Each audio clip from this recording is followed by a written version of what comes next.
English translation 499th contact. Monday, 9th August 2010, 16:32 hours. Nice to see you. Welcome and greetings, comrade. Another thing I have not heard from you. Greetings, dear friend. You were just here. Has something come up that we need to talk about? Yes, that is the case. Can we hold off on that because I want to ask you something before I forget again? You can bring up your question. Thanks. We have already talked about the fact that 300 years of medieval history and the history of the Emperor Charles the Great is a falsification. Emperor Otto III and Pope Sylvester II are said to have invented and spread a huge falsification of 300 years of medieval history. It is said that 300 years were simply skipped so that Otto III could have been emperor in the year 1000 AD. Look here. I found this in a magazine. Are 300 years of medieval history a falsification?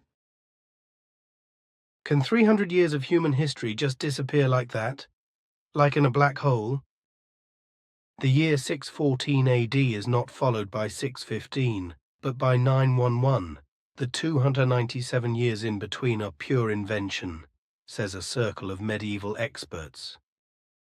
In order to do this, hosts of scribes must have forged documents and manuscripts, all by order of Emperor Otto III and his accomplice, Pope Sylvester II. The events and persons of these almost 300 years are said to have been invented by the two of them, including even Charlemagne. Today, we would therefore not write the year 2010, but 1713.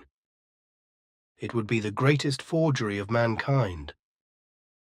But for what purpose would the Emperor and Pope have created this conspiracy? What is the real truth of this theory? The distrust of some historians is understandable. The documents between 600 and 900 are not only meagre, but also contain numerous inconsistencies. Why does nobody know the exact place of birth and birthday between 742 and 748 of Charlemagne? After all, this emperor is considered the father of Europe. He plays the most important role in the national history of France and Germany. Even more mysterious is his death around 814. Why has the tomb of the great ruler of the West never been found? Why had his body only been buried? After his death, Charlemagne became so idealized that he increasingly resembled the legendary figure of Arthur. Divine powers were attributed to him, and with the help of the Pope, he defeated all his enemies. No other medieval king or emperor became so much the subject of legends. But there are even more mysteries. Why are there not archaeological finds from that time? Why were no buildings completed between 614 and 911? There are countless historical sources that cannot be clearly assigned, false reports and illegible documents. But why should Otto III and New Year's Eve too have engineered this massive forgery? For a very banal reason, historians say. Emperor Otto III wanted to be the emperor of the new millennium, but unfortunately he lived around the year 700, so he simply invented 300 years more, and in the year 1000 he was emperor. Pope Sylvester II supported him in this, and thus became the Pope of the millennium. 5 centuries later, Pope Gregory XV concealed the invented time with a calendar reform, so everything was back to normal. This introduction of a new calendar was also the first indication of a forgery by the medieval experts. Nevertheless, there remains skepticism as to whether such a comprehensive forgery is even possible. What do you say to this? We have already talked about this. Moment. It was at our 288th official conversation on the 23rd of July, 2000. Even then I told you that this claim was nonsense. Further, I can only explain that Charlemagne was recorded in our annals by my great-great-grandfather Hylach in long explanations, which also includes an extensive documentation of the approximately 300 years, which are supposed to have been invented, as the would-be medieval historians on Earth fantasize. The fact that the earthly chronicles and records of that time are very deficient is due to many political and religious turmoil, during which many handwritten records of history were destroyed, as these turmoil also prevented the completion of many buildings for about 3 centuries. But what is known from the earthly annals today still corresponds to what has been, although it must be said that certain writers also made erroneous records that still exist today. And what finally happened to Charlemagne is something I should not speak openly about for certain reasons. Then I do not want to know either. I am interested in when your great-grandfather Hylach actually died. However, I am allowed to give information about it if you want. You are confused about the lineage of my paternal ancestors. Hylach was not my great-grandfather, but my great-great-grandfather. According to the earthly calendar, he became 1,463 years old and died in the year 98 before the Christian calendar. His old age was and is as extraordinary for us as it is for Earth humans, when a human being reaches an age of about 125 or 130 years, which is also very rare. He was my great-great-grandfather on my father's side, and he sired my great-grandfather Gabriel even at an advanced age. He also reached an extraordinary age of 402 years. Great-grandfather Gabriel then begat on earth with Maria Emmanuel, which is familiar to you. He also begat Ezekiel, my grandfather, one of whose sons was my father Sphaiath. On my mother's side, there are, of course, also ancestors, but this is certainly not of great interest for you, except perhaps that in the family line of my recently deceased partner there was also an ancestor, a great-grandfather named Hylach, who passed away at the age of 1,161 years. I do not want to tell you more about these matters, so I ask you not to ask any more questions about them. And the Quetzal spirit form of today revived your great-grandfather, Gabriel, I realize that. But what you say about your great-great-grandfather and your great-great-grandfather, Gabriel, I made a mistake when retrieving and writing down the conversation reports. I somehow remember that Hylach was your great-grandfather.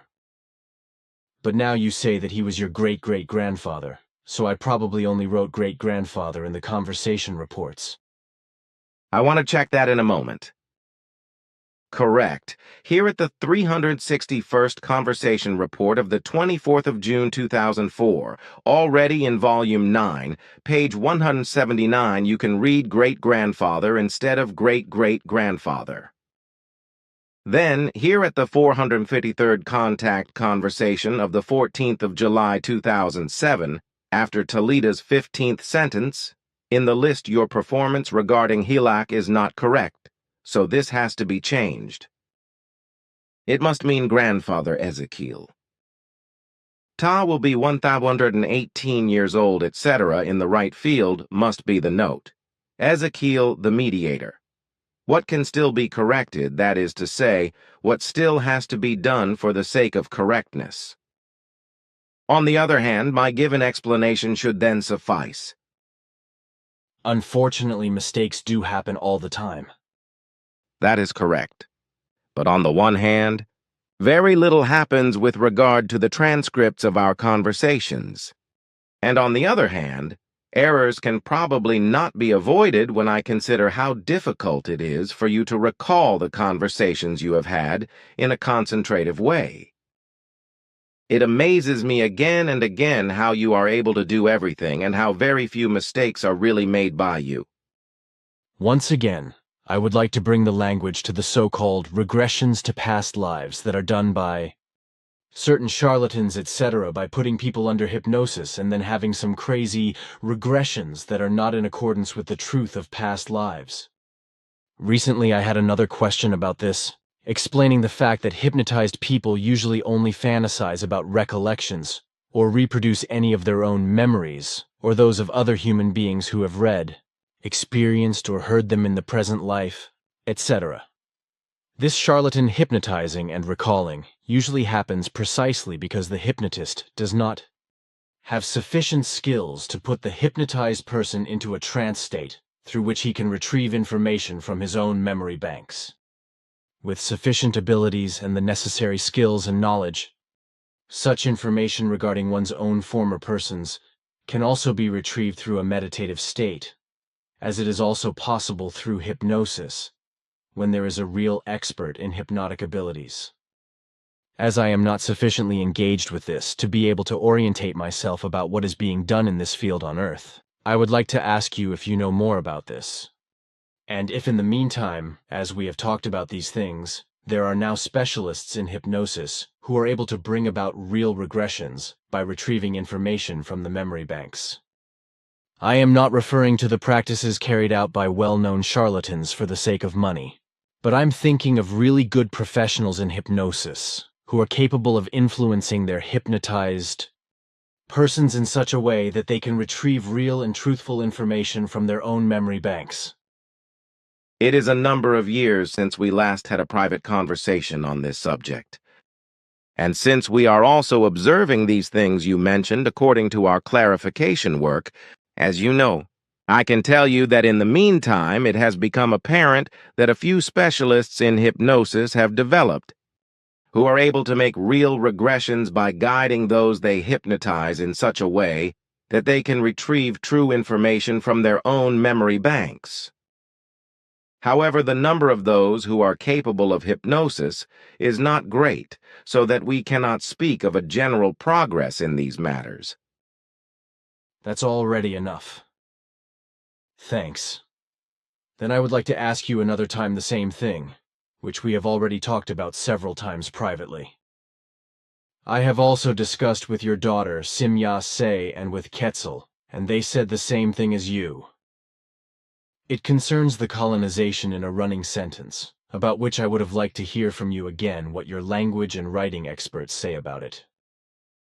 Unfortunately, the conversations about this have also never been recorded in writing, because we always discussed everything privately. But now it seems to be necessary that we record the whole thing once in writing, exactly about whether we have to continue in a running sentence with a colon in small or large letters. Of course, I can gladly reproduce the explanation of our linguists and scribes. They clearly state that in written form, even if there is a colon in a running sentence, it must also be continued in capital letters. A new sentence also begins in a running sentence with colonization, and it must in any case begin with a capital letter. A lowercase letter may only be used if the sentence is interrupted by a comma or a semicolon. If, however, a sentence is interrupted by a colon, then only an uppercase letter may be used, because the continuation of the sentence forms a separate and independent part of the sentence. Wow, that is well said.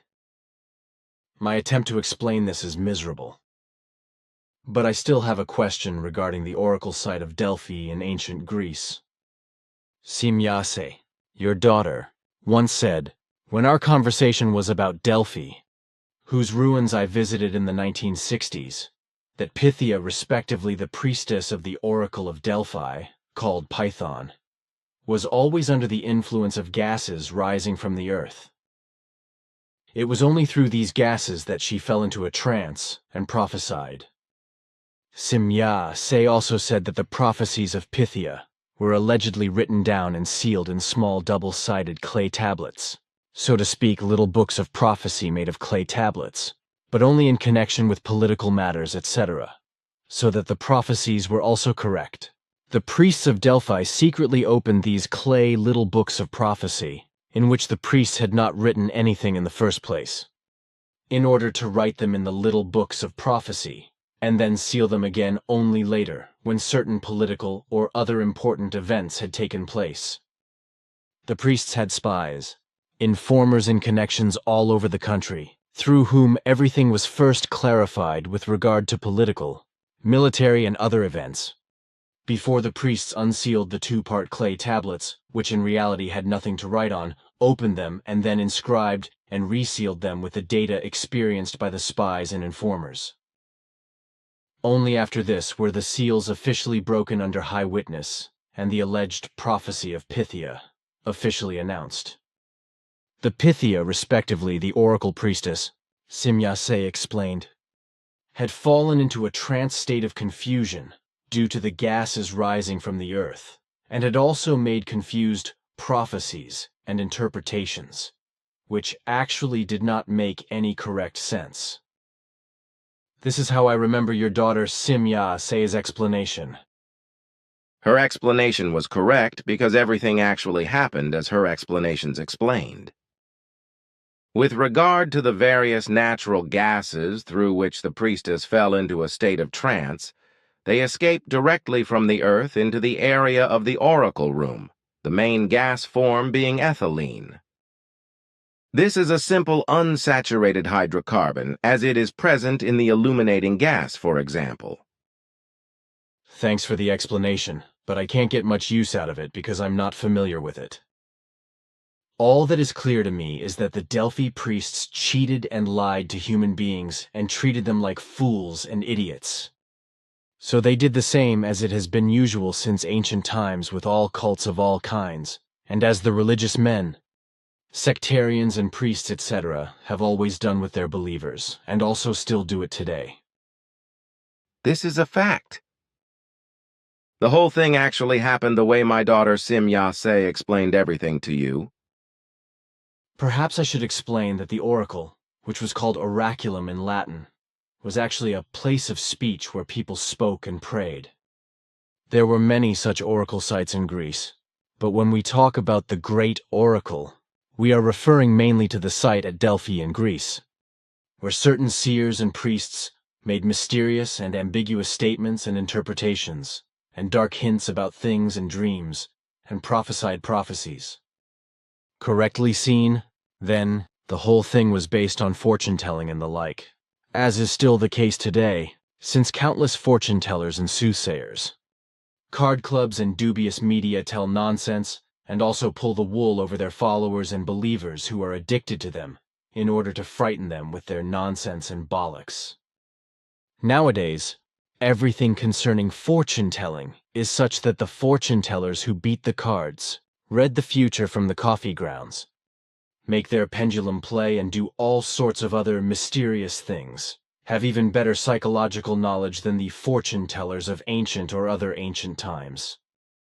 This way they can pull the worms out of the noses of their believing customers without being noticed by those who are guided by them, who then take everything at face value and believe what they are told, fortune-telling.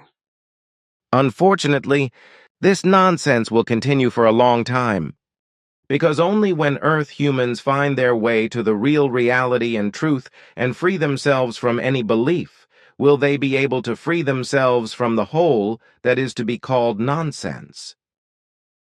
Until then, since it will be so that people live according to reality and its truth, there will still be a lot of water flowing down the Rhine, if it has not dried up by then. In any case, the time will be very long. But now I should talk about why I came here, because I have to go back soon and devote myself to my other tasks.